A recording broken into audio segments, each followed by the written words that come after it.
जय हिंद दोस्तों, स्वागत है आपका हमारे चैनल प्रूलाइट स्टडी पे। और अभी हम लोग देखने वाले हैं 1 जनवरी 2024 के कुछ इंपॉर्टेंट करंट अफेयर्स क्वेश्चन जो कि इंपॉर्टेंट होने वाले हैं हमारे जितने भी अपकमिंग वनडे एग्जाम्स हैं उन सभी के लिए। तो चलिए शुरू करते हैं। तो आज का हमारा पहला क्वेश्चन ये है कि female wushu athlete of the year 2023 by the international wushu federation has been declared to. देखिए, बाई इंटरनेशनल वुशु फेडरेशन के द्वारा किसको female wushu athlete of the year 2023 का खिताब दिया गया है? तो ये दिया गया है नौरेम रोशिबीना को। नौरेम रोशिबीना देवी, ये मणिपुर की हैं। ये मणिपुर की एथलीट हैं, 23 ईयर्स की हैं। मणिपुर की 23 ईयर्स की एथलीट हैं और इन्होंने 2018 और 2022 के एशियन गेम्स में 2018 के और 2022 के एशियन गेम्स में ब्रॉन्ज मेडल जीता था 2018 के एशियन गेम्स में, और सिल्वर मेडल जीता था 2022 के एशियन गेम्स में। और साथ ही साथ इन्होंने 2016 में जो world junior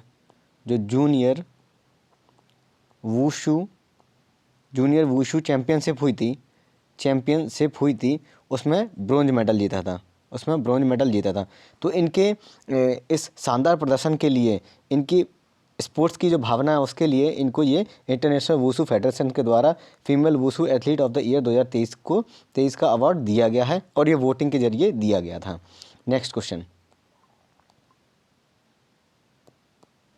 where has the highest population of snow leopards has been recorded. देखिए, स्नो लेपर्ड्स की हाईएस्ट पॉपुलेशन, ये सबसे ज़्यादा स्नो लेपर्ड्स लद्दाख में रिकॉर्ड किए गए हैं अभी इस टाइम पे। तो ये अपने आप में, ये जो रिपोर्ट है इसको जो मिनिस्टर ऑफ एनवायरनमेंट जो हैं भूपेंद्र यादव इनके द्वारा जारी की गई थी ये रिपोर्ट। इस रिपोर्ट के तहत टोटल 718 स्नो लेपर्ड्स इंडिया में देखे गए हैं। इंडिया में भी ट्रांस हिमालयाज़ में जो कि एरिया पड़ता है जम्मू कश्मीर, लद्दाख, यूपी, उत्तराखंड, यूके, हिमाचल प्रदेश, अरुणाचल प्रदेश, सिक्किम में। इसके तहत देखा जाए तो लद्दाख में सबसे ज़्यादा 477 स्नो लेपर्ड्स देखे गए हैं। उसके बाद उत्तराखंड में 124 स्नो लेपर्ड्स देखे गए हैं। हिमाचल प्रदेश की अगर बात करें तो हिमाचल प्रदेश में 51, अरुणाचल प्रदेश में 36, सिक्किम में 21 और जम्मू कश्मीर में 9। तो टोटल हमारे कितने हो जाएंगे? 718 स्नो लेपर्ड्स हैं। लेकिन क्वेश्चन में पूछा है कि highest population of snow leopards कहाँ पर रिकॉर्ड की गई है, तो हमारा आंसर हो जाएगा लद्दाख में 477। Next question, which is the world's best selling car manufacturer in the year 2023। देखिए, 2023 में सबसे ज़्यादा कार बेचने वाली कंपनी विश्व में कौन सी बन गई है? ये टोयोटा कंपनी बन गई है। तो हमारा आंसर क्या हो जाएगा? टोयोटा। और ये कहाँ का है? एक जापानीज़ कार मेकर कंपनी है। और ये कंपनी काफ़ी फेमस है अपनी लग्जरी कार्स को बेचने के लिए। इंडिया में भी इनकी जो गाड़ियाँ आती हैं, जो लग्जरी गाड़ियाँ आती हैं, वो काफ़ी एक्सपेंसिव रहती हैं, काफ़ी महंगी रहती हैं। अगर दूसरे नंबर, पहले पे टोयोटा हो गया है, अगर दूसरे नंबर की बात करें तो ये कंपनी किसकी है? वोल्क्सवैगन की। ये वोल्क्सवैगन है दूसरे नंबर पे। ये एक जर्मन कंपनी है। तो जापान वाले वैसे भी आगे रहते हैं और टोयोटा भी कहाँ की कंपनी है? जापानी कंपनी है। और इस बार की बात की जाए तो इन्होंने लगभग 11.2 मिलियन कार्स बेची हैं वर्ल्ड वाइड। 11.2 मिलियन कार्स बेची हैं वर्ल्ड वाइड 2023 में। तो best selling car manufacturer in the year कौन सा बन गया है? Toyota. Next question, Labh scheme for purchasing minor forest produce has been launched by. Labh scheme ये जो है, ये हाल ही में उड़ीसा सरकार के द्वारा जारी की गई है। इस स्कीम के तहत क्या किया जाएगा? जो भी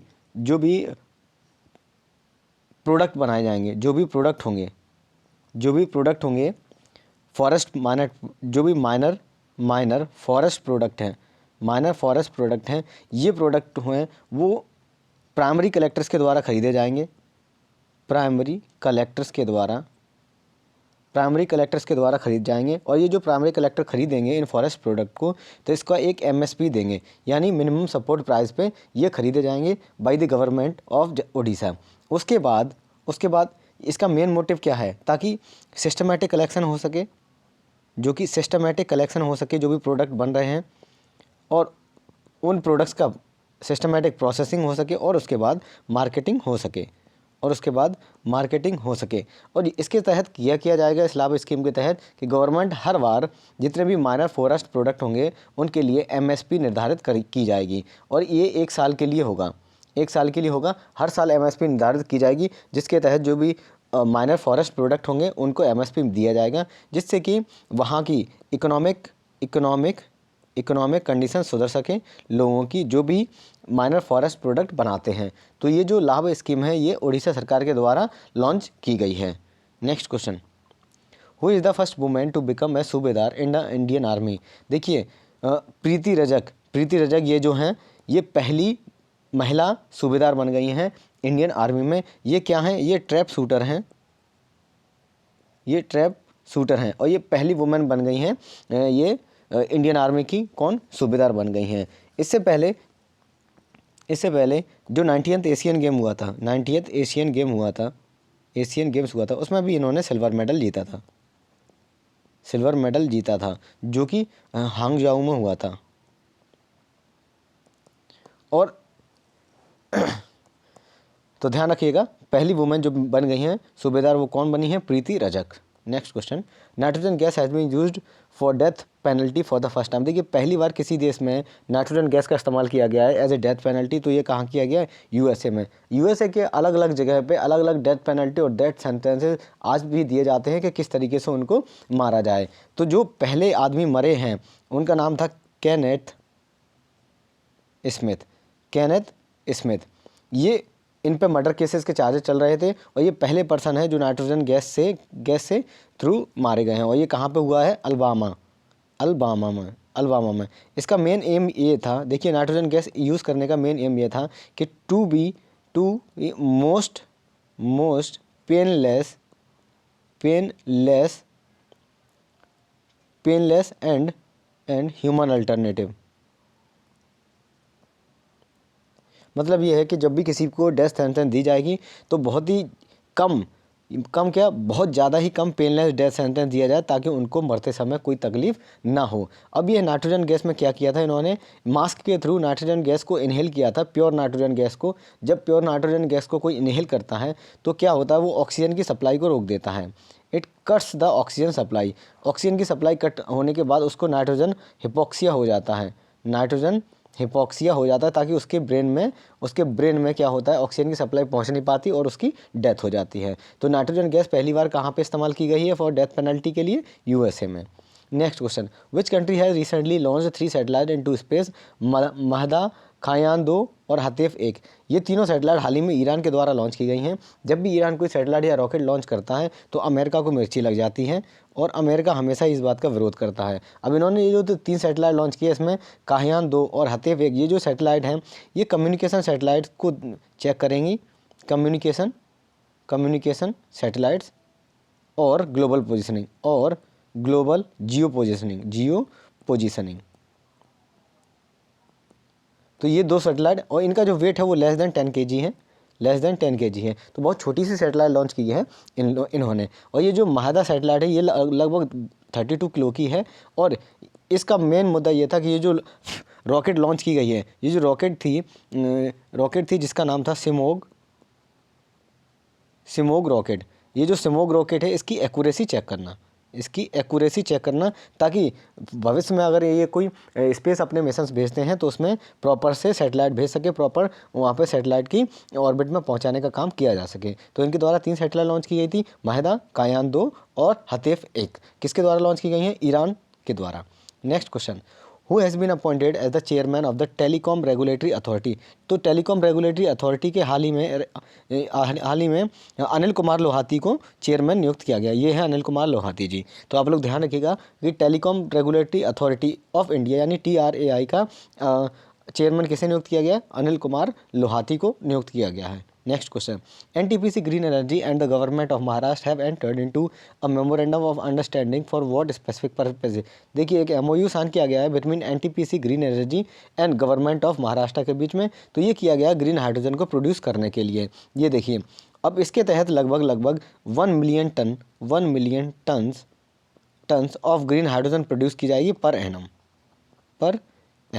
तो आप लोग ध्यान रखिएगा कि NTPC green energy and the government of Maharashtra के बीच में ग्रीन हाइड्रोजन के लिए एमओयू साइन किया गया है।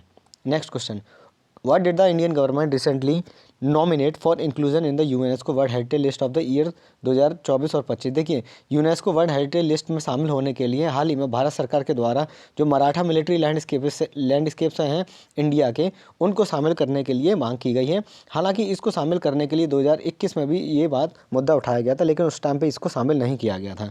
अब ये जो मराठा मिलिट्री लैंडस्केप्स हैं, ये मराठा जो मराठा एम्पायर था उनके द्वारा बनाए हुए मिलिट्री किले हैं, मिलिट्री फोर्ट है जो कि 17 और 19 सेंचुरी में बनाए गए थे, 19 सेंचुरी में बनाए गए थे। अब ये जो किले हैं, सरकार का कहना है कि इसमें किस तरीके से मिलिट्री टैक्टिक्स को ध्यान में रखते हुए ये किले बनाए गए थे और इनका कैसे कैसे उपयोग होता था, ये काफ़ी इम्पोर्टेंट भी है इंडिया के लिए।